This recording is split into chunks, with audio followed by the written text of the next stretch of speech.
Hello, I'm Blaze. We will learn about gardening basics. Gardening is the practice of growing and cultivating plants as part of horticulture. In gardens, ornamental plants are often grown for their flowers, foliage, or overall appearance. Useful plants, such as root vegetables, leaf vegetables, fruits, and herbs, are grown for consumption, for use as dyes, or for medicinal or cosmetic use. Gardening is considered by many people to be a relaxing activity. The tools which we need: a hand tool, and power tools. Hand tools, which include hatchet, axe, sickle, scythe, pitchfork, spade, shovel, trowel, hoe, fork, and rake. In some places, the machete may be used as a garden tool as well.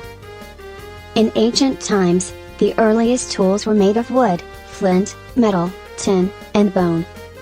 At present, the gardening tools are made from light materials and are easy to handle. Most of the modern tool designs include ergonomics considerations, which means that they are being designed to induce less stress on the human body when used. An advantage of this approach is it requires gardeners to exert less energy, like reducing stress, whilst using the tools. On the other hand, for the power tools. The first power tool to become popular with gardeners was the lawnmower.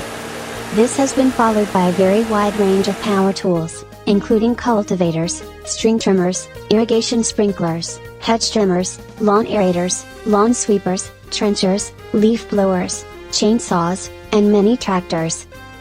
The problem we face as an environmental impact: the exhaust fumes from gas-powered equipment is a significant source of air pollution.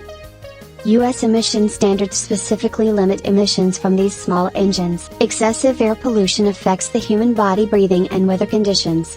When you visit a park or outside the house, you can find various types of gardens and use some kind of tools.